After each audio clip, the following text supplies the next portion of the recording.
Obviamente, quem tem uma vida mais sofrida, por exemplo, quem tem uma vida de privação, quem passou fome nessa vida, eu acho que a maioria aqui de vocês, ou todos vocês, ninguém aqui passou fome na vida. Mas uma pessoa que passou fome, passou assim uma vida miserável, e quando ele lê Apocalipse lá dizendo que Deus enxugará, né, toda a lágrima dos olhos, ele tem uma relação diferente com esse texto do que você e eu, que nunca passou um sofrimento sério na vida. O máximo que teve foi uma dor de dente, uma dor de barriga aí mais séria, mas nunca teve assim um sofrimento de impacto na vida. Então, isso influencia a leitura do texto. Obviamente, a nossa experiência de vida influencia também. E não dá para comentar tudo, o livro é um pouco extenso, mas só para encerrar, pessoal, aqui no final eu vou falar também do papel da mulher no pentecostalismo.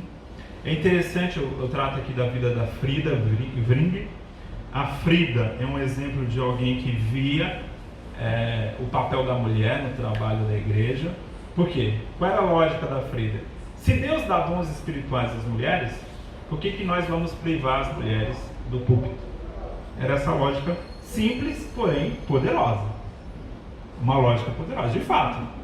Se Deus, que é Deus, escolhe mulheres e dá a elas talentos e dons espirituais, por que eu, aqui, instituição, vou privar essa mulher do acesso àquilo que Deus deu? Essa era a ideia da Frida. Porém, eu mostro aqui, a Frida tinha uma visão que eu chamo de feminino carismática. Eu até dou esse título aqui, uma visão feminino carismática, que não é feminista. Por quê? O feminismo que nós conhecemos hoje, não estou falando do feminismo da década de 60, mas esse feminismo da década de 80 para cá é um feminismo ressentido, é um feminismo que tem raiva de homens. E a Frida não tinha raiva de homens. Ela não queria assumir o papel do marido, nem o papel dos demais missionários. Ela queria o seu espaço, não anulando o espaço do homem. Então tem uma diferença aí entre uma leitura feminino-carismática de uma leitura feminista do texto. Então eu faço uma crítica aqui também à análise feminista que muitas vezes se faz de personagens como a Frida. E no final eu comento a influência dessa visão de mundo pentecostal, dessa visão mais sobrenatural da vida, a respeito de política e ética. E aí eu explico por que o pentecostal tende a ser mais conservador em temas morais e éticos. Justamente por essa base dessa relação bíblica muito forte com o texto sagrado, como palavra de Deus. Então o pentecostal acaba desenvolvendo, porque a Bíblia tem essa visão, uma chamada antropologia negativa, que é aquela visão de depravação humana, que o homem é mau, que o homem precisa de uma redenção.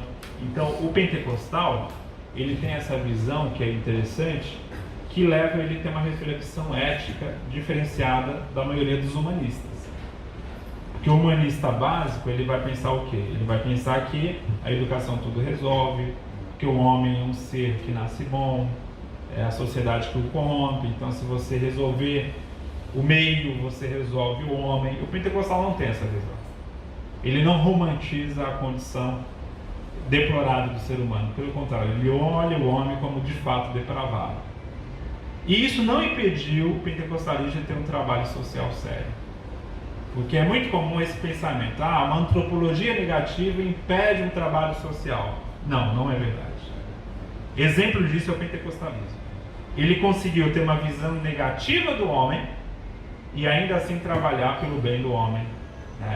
E o pentecostalismo tem uma história bonita com creches, com lugares de recuperação de drogados, com recuperação de gente na favela, igrejas que vão lá e tira traficante, tira o garoto que está para ser morto no tribunal do crime, vai lá um pastor e tira o garoto do tribunal do crime, e esse garoto vai...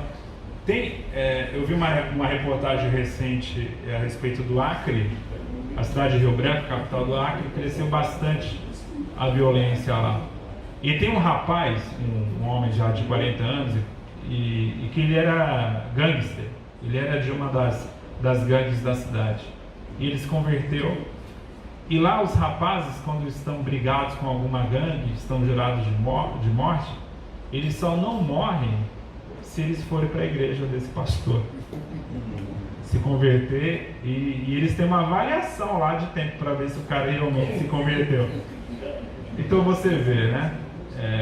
Pessoas estão nesse meio terrível, a gente muitas vezes não tem dimensão do que é viver num ambiente assim, mas estão lá salvando vidas, salvando garotos ali que estavam jurados de morte. Então, mesmo com essa visão pessimista sobre a natureza humana, não impede que os pentecostais trabalhem pela vida dos homens. Amém, pessoal? Vou chamar o César aqui para fazer uma reação e aí em seguida eu abro as perguntas.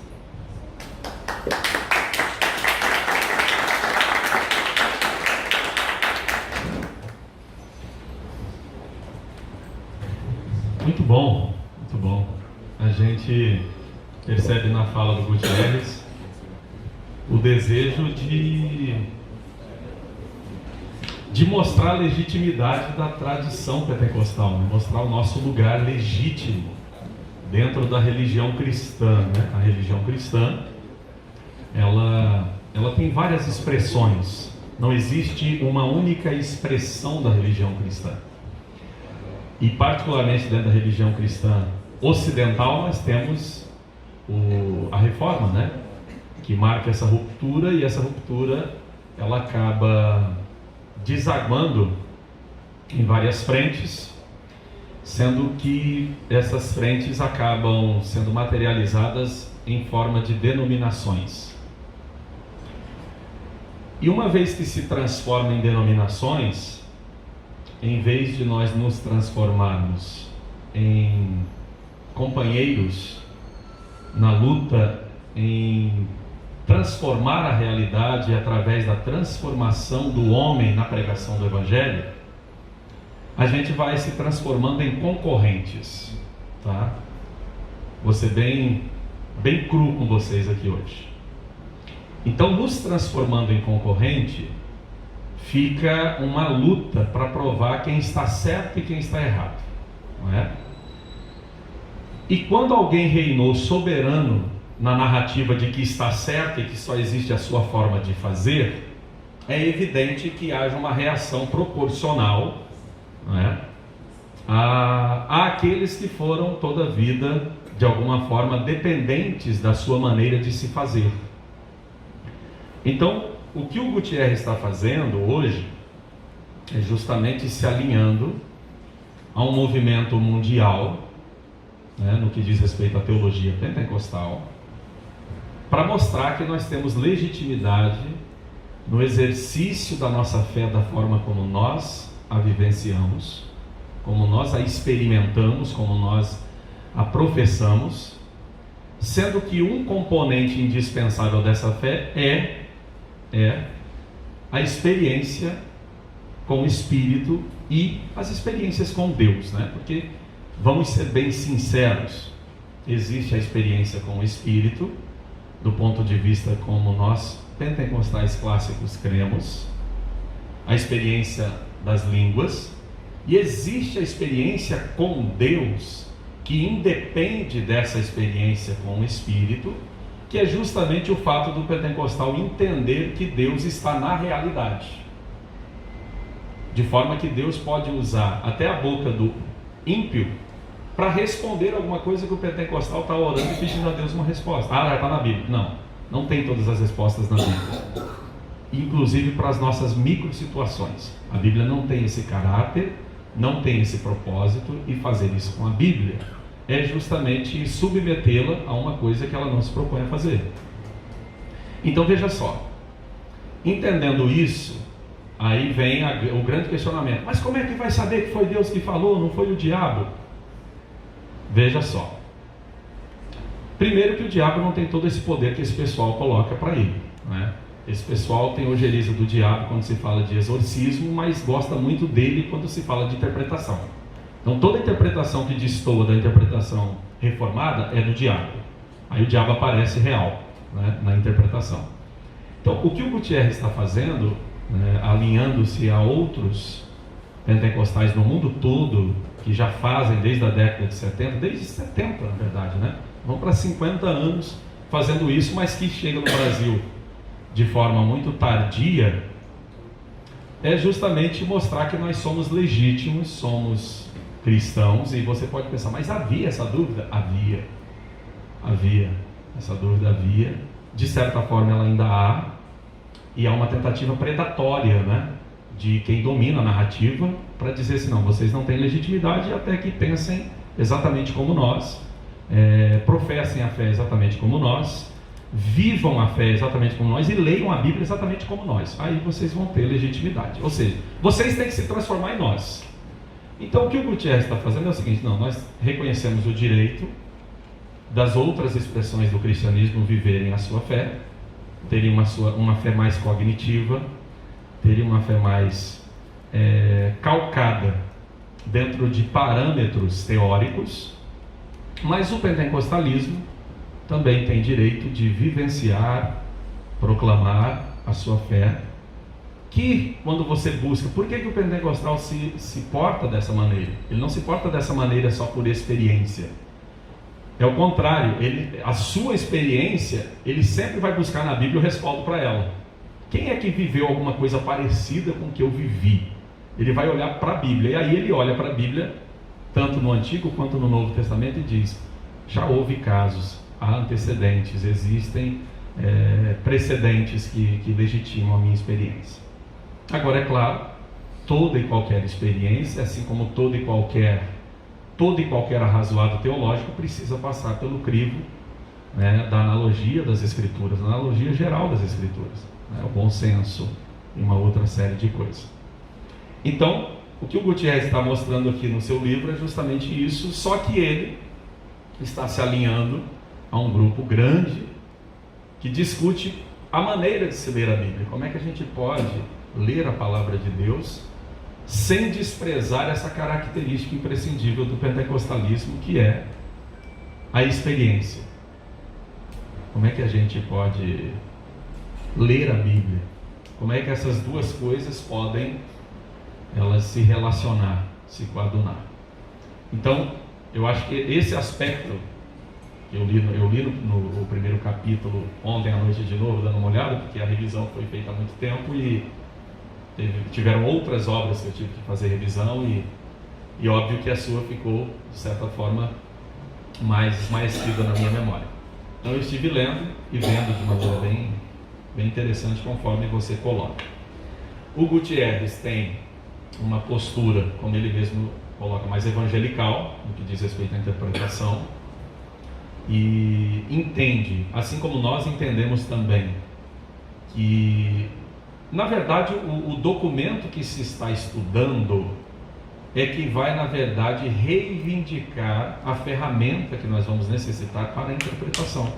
Por isso que na teologia sistemática, organizada pelo Stanley Horton, uma obra fantástica da CPAD, eles vão dizer no segundo capítulo, os dois autores, falando sobre fundamentos teológicos, que tanto os liberais quanto os conservadores utilizam a crítica, né, a crítica das formas, a crítica textual, sendo que o liberal usa para negar os eventos miraculosos do texto e o conservador usa para afirmar, utilizando de provas desses elementos que são comumente utilizados dentro da teologia reformada para provar a veracidade da Escritura com um elemento externo, um elemento histórico, com esses elementos aí.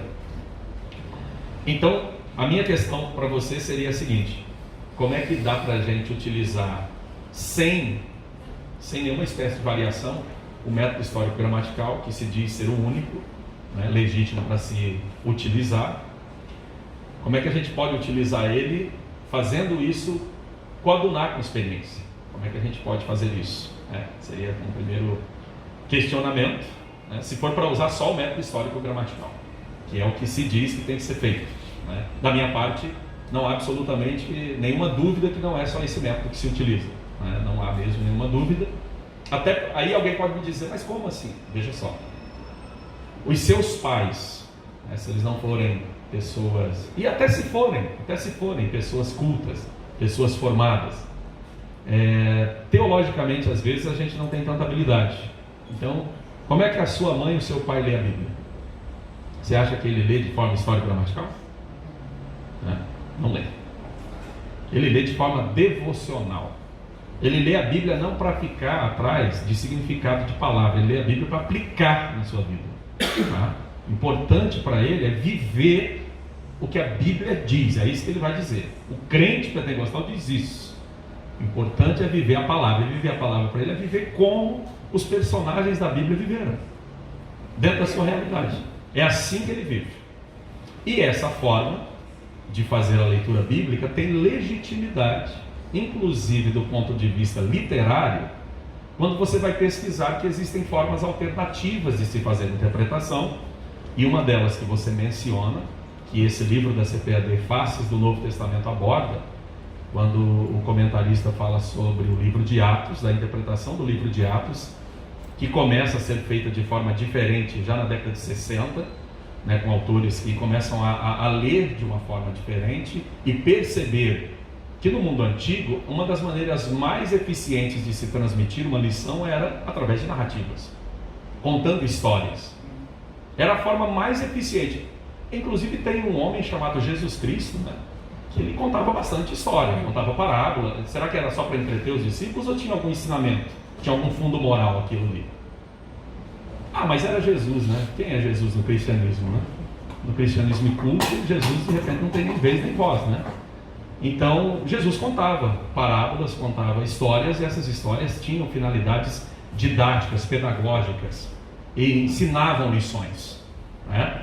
É surpreendente quando alguém diz que não se pode fazer doutrina sobre o que Jesus Cristo ensinou. Eu acho realmente surpreendente esse tipo de colocação. Mas a gente descobre, então, dentro da esteira desses novos estudos, que uma das formas que o pentecostal, sem saber ler a Bíblia, coincide com a crítica narrativa. A crítica que está também nesse segundo capítulo da Teologia Sistemática Pentecostal, onde ele diz que alguns pentecostais utilizam a crítica narrativa para fazer a leitura.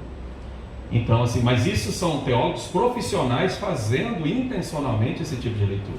Eu estou dizendo do irmão comum, né, mediano, que marca as nossas igrejas de ponta a ponta no Brasil, e quem conhece a igreja sabe disso, né? Não é a bolha, mas o pessoal que anda de fato. E eu, modéstia à parte, ando por esse país inteiro, então eu entendo disso, conheço isso, ouço esses irmãos falando, na sua simplicidade, na sua expressão de querer viver a fé, com todo o amor no coração. Ele se sente como personagem da Bíblia, que é justamente o que a crítica narrativa vai dizer. Ele vai se inserir no texto, ele vai entrar no texto. Então, essa forma, né, profissional de analisar é justamente para legitimar o que já se faz na prática do pentecostalismo. Então, a minha questão com você seria: como utilizar ipsis litteris, né, de Gênesis e Apocalipse, somente um método, e ainda assim valorizar a experiência? Como é que isso é possível? Eu acho que essa é a maior provocação que eu quero fazer com você, e depois a gente abre para o auditório participar. Pergunta difícil.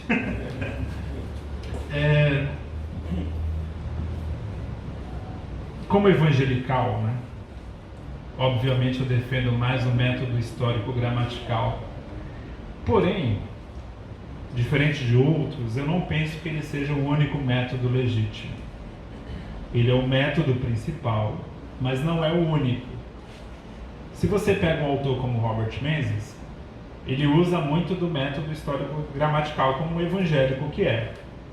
Só que ele usa também muitos elementos do método crítico. Quando a gente fala de análise narrativa, de crítica das formas, a gente está falando de método crítico. Isso nasceu com alunos do Bultmann. Porém, não quer dizer que seja inválido, pessoal. É aquela história. Mesmo o relógio quebrado 2 vezes no dia, ele está certo. Não é tudo que foi produzido na academia, na chamada academia liberal, no método histórico crítico, que seja inválido.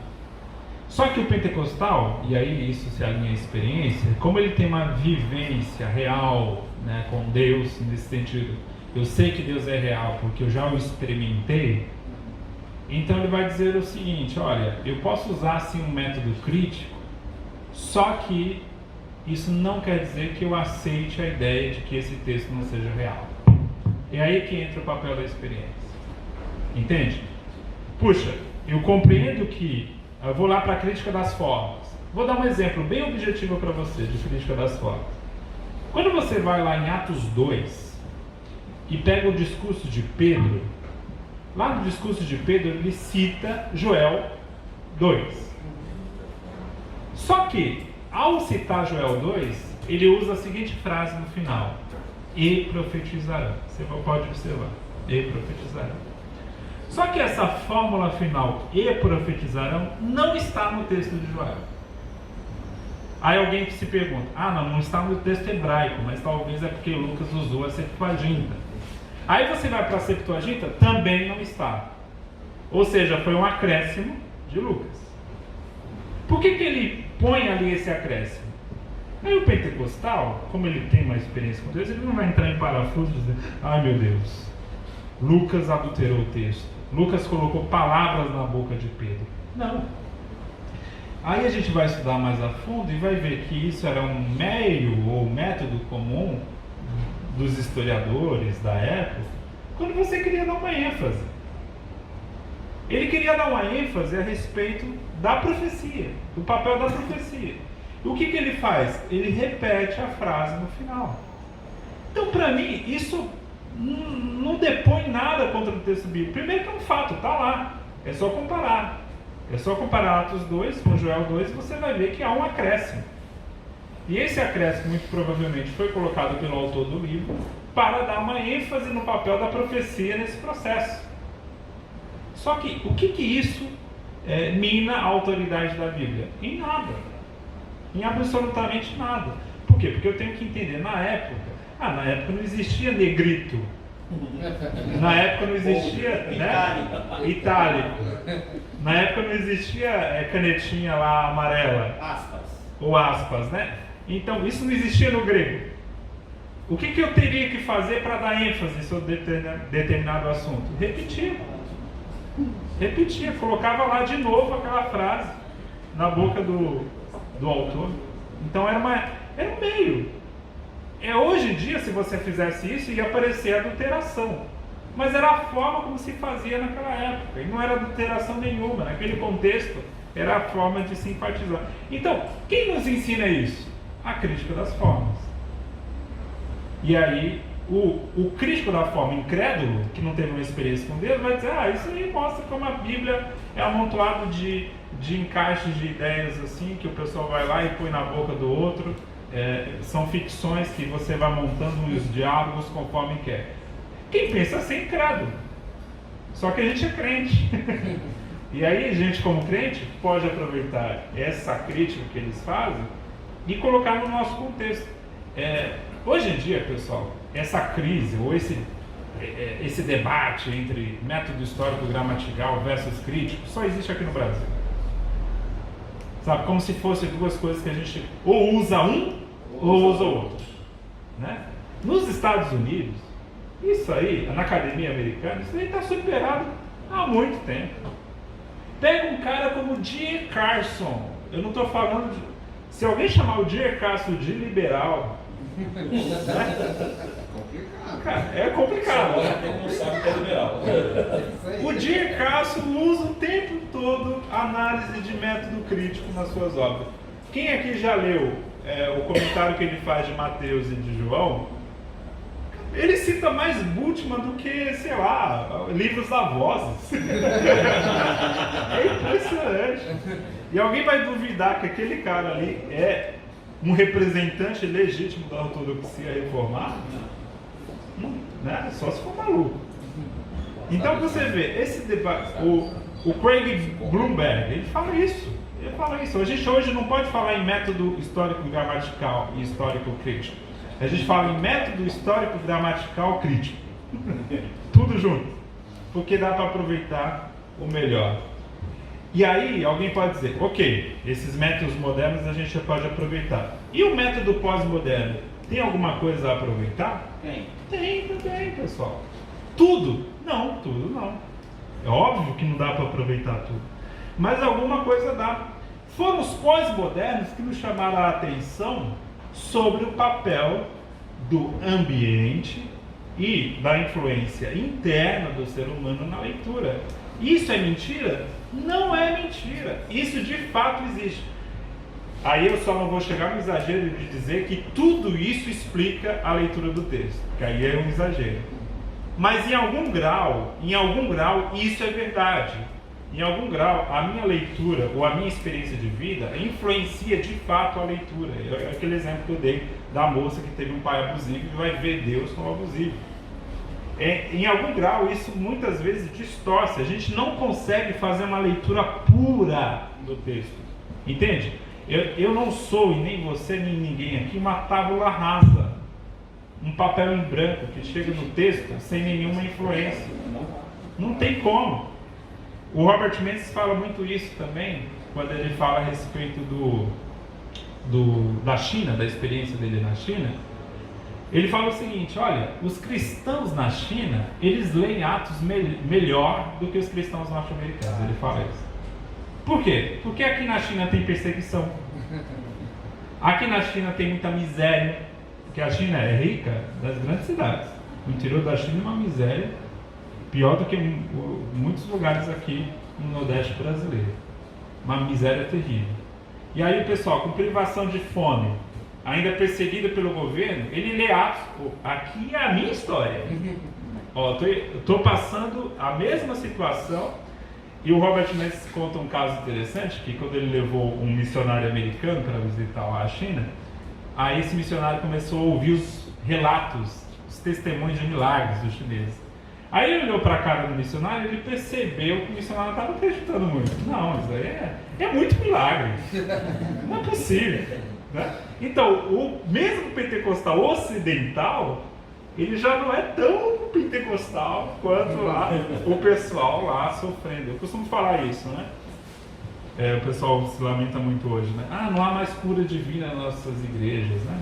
Sabe por que na época do Gunnar e do Daniel Berg havia muita cura divina? Os camaradas estavam no meio da Amazônia.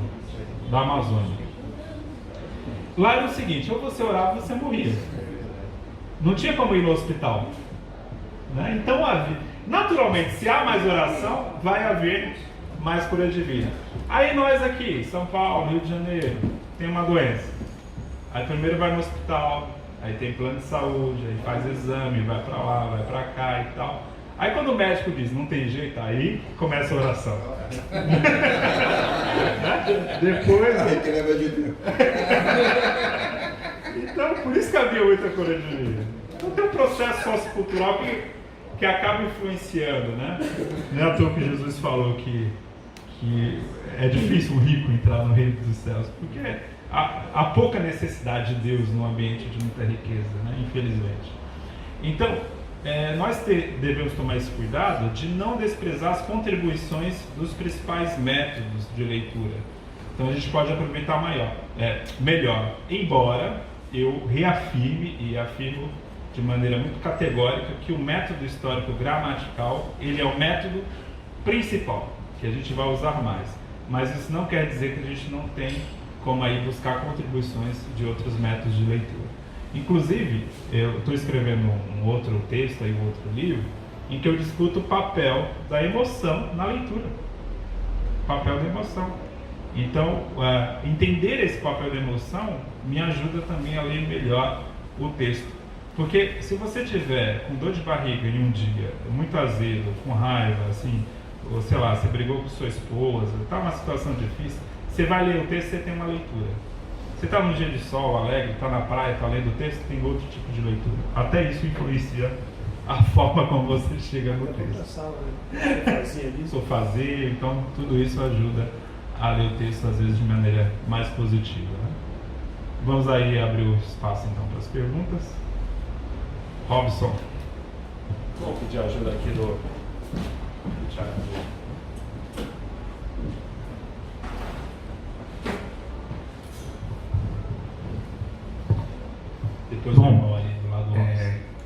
continuando com a questão da hermenêutica, eu queria fazer uma provocação também.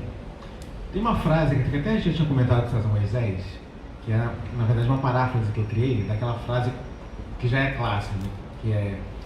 que a Igreja Católica escolheu preferencialmente os pobres e eles escolheram as igrejas pentecostais.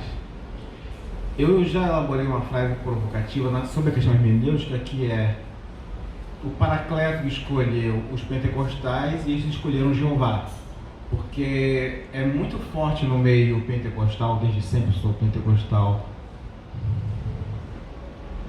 38 anos, rapaz, tô velho, mas e é muito forte o apego pentecostal às narrativas do Antigo Testamento mais do que no Novo Testamento. Eu queria trazer aqui para discussão, para ver se você já pensou sobre isso, por isso que é uma provocação, sobre o que isso trouxe de bom e trouxe de ruim para a nossa teologia, para a nossa praxis, já que no Antigo Testamento nós temos a lei e no Novo é que está a graça.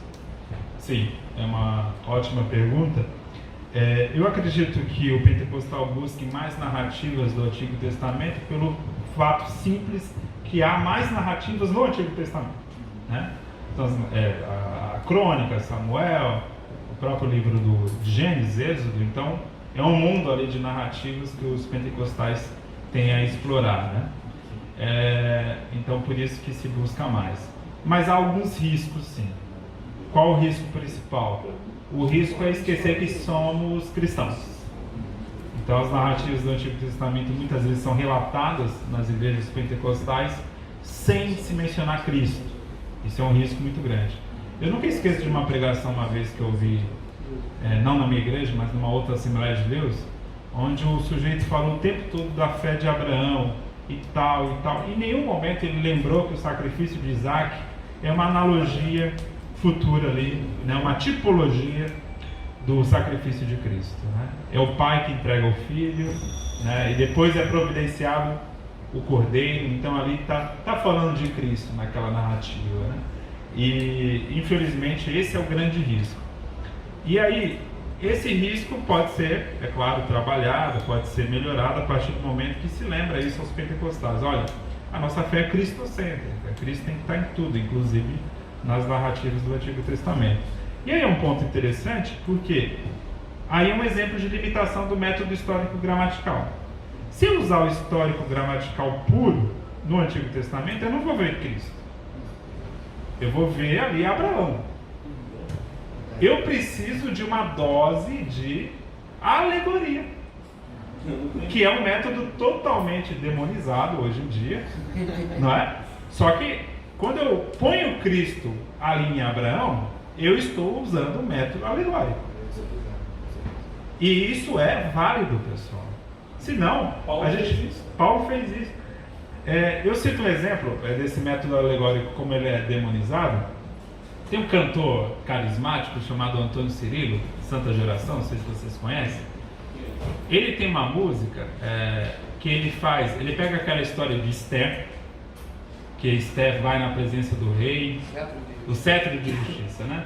Vai na presença do rei e o rei então estende o cetro sobre ela para que ela não morra, porque se você entrasse na presença do rei sem autorização, era uma sentença de morte, né? E ele faz essa analogia de entrar na presença de Deus. E aí, eu, na minha fase, início da fé cristã, ouvi essa música e me deleitava com isso. Depois, numa fase mais chatinha teológica, eu comecei, que burrice, olha, que analogia estranha, onde se vê Cristo aqui, né? Isso é uma bizarrice. Aí, um tempo depois, lendo uma exegese bem profunda de Romanos capítulo 12, Paulo faz a mesma coisa com Antônio Cirilo. E aí? Aí eu, Senhor, me perdoe pela arrogância. O Antônio Cirilo estava certo. Né? Então, você vê, né? E eu tenho certeza que ele não fez exegese nenhuma. Foi intuição alegórica mesmo, né? E você vê a beleza do cristianismo, né? Que consegue, né? Você ver que até um método alegórico é capaz de nos trazer verdades profundas. E aí, a alegoria, claro, quando usada de maneira exagerada, porque tem gente que vê Cristo até na cor vermelha do tabernáculo, né? Assim, aí já é o exagero, né? Então tudo a gente tem que usar com moderação. o irmão ali. Querido, a paz para todos aqui. Paz, pastor César Moisés. Prazer estar revendo Vossa Excelência novamente. Prazer te conhecer. Prazer. Antes de te conhecer só do blog, agora meus olhos te veem. Esse é pentecostal. De berço. De origem. Agora, em primeiro lugar, agradecer a Deus pela tua vida. Deixar isso bem claro. Primeiro porque o teu livro Revestidos de Poder me ajudou a ler o livro Hermenêutica e Experiência Pentecostal, pela forma simples e clara com que você coloca o papel da experiência, e por me fazer lembrar que no período em que eu frequentei mais os círculos de oração, eu lia a Bíblia realmente desse jeito, como se eu estivesse vivenciando a história dos personagens bíblicos, tá? Meu muito obrigado aí por essa questão. Segunda coisa, que tem que destacar aqui, por esse equilíbrio, que é uma coisa que eu tenho visto ultimamente. O método histórico gramatical crítico tem o seu lugar, tem o seu papel, mas ele não abarca todas as questões, ele não responde tudo, ele não dá conta sequer da experiência diária, mesmo do camarada que é teólogo, se ele ainda tiver uma vida piedosa, devocional, ele não dá conta do total. Muito obrigado por isso, tá? E aí vem a questão que eu gostaria de levantar. Eu tenho entendido que a experiência, tá, que me leva a essa leitura vivencial, ela está ligada de uma certa forma ao tempo da pessoa, a forma como uma pessoa gera e administra o tempo dela, o tempo que ela leva em oração, o tempo que ela leva com meditação. Ao seu ver, esse aperto que nós estamos tendo com o tempo, essa escassez que está começando a ter com vida de oração, que você chega a abordar, inclusive algumas igrejas pentecostais que já não tem mais, os crentes já não têm mais a prática de falar em línguas. É uma coisa que, na verdade, desde quando eu li o livro do Kenner, eu tenho meditado sobre misticismo, me dedicado, porque o misticismo, ele tem duas características: ele não tem como ser agendado, nem tem como ser planejado, mas ele exige ao mesmo tempo dedicação. Sim. E aí o tempo do cristão é diferente daquele tempo do cristão da década de 80, onde a gente frequentava muito mais reunião de oração, onde a gente tinha menores preocupações com a vida cotidiana e secular. Como é que você vê que isso possa vir a afetar? Está entendendo? A experiência pentecostal. Está entendendo? E afetando a experiência, afetar também a própria interpretação, a própria hermenêutica. Na verdade, já está afetando. Né? Eu li há muito tempo no Mensageiro da Paz um artigo que me chamou muita atenção, onde o autor, um pastor da Assembleia dos Estados Unidos, falava da realidade americana, que está bem parecida com a nossa realidade hoje, e ele chama essa realidade de pós-pentecostalismo. É um pentecostalismo que ele existe por tradição, mas não na vivência diária da igreja. Não há essa preocupação maior. Então é isso, é a vida secularizada, é a correria, é para lá e para cá, é do trabalho para um curso e não tem tempo para oração, não tem tempo para ciclo de oração, para o culto em si, né? Então isso realmente já tem acontecido, e isso, se você observar bem, as Assembleias de Deus já não crescem mais como cresciam antigamente. Eu me converti em 2001, não faz tanto tempo assim. E eu já vejo uma diferença absurda. Praticamente lá em 2001, 2002, 2003, todo domingo eu via uma pessoa pelo menos entregando a vida para Jesus. Eu agora, pessoal, puxando aqui pela memória, às vezes talvez em um ano uma pessoa vai para a igreja. Um ano. Então assim, a Assembleia de Deus lá em São Paulo, já comentei isso muitas vezes, lá tem um grande batismo na sede, né? E é um batismo com milhares de pessoas. Mas pode ver, já fizeram o levantamento disso, 80% é filho de crente. Então a nossa igreja ainda cresce por osmose, porque como é muito grande, o pessoal ainda está tendo filho. Torcida do Flamengo, acho. Torcida do Flamengo. Então ela vai crescendo ainda por osmose, né? É um crescimento natural. Só que isso tem limite. Daqui a pouco, e as famílias estão tendo cada vez menos filhos, esse crescimento vai ser cada vez menor. Então, eu concordo plenamente com você que a vida, especialmente urbana, né, o pentecostalismo, ele explodiu no Brasil a partir do interior. Pode observar, o pentecostalismo veio da Amazônia para cá, né? Chegou no Rio de Janeiro muito tempo depois, em São Paulo chegou ainda depois do Rio de Janeiro, né? Começou essa explosão pelo interior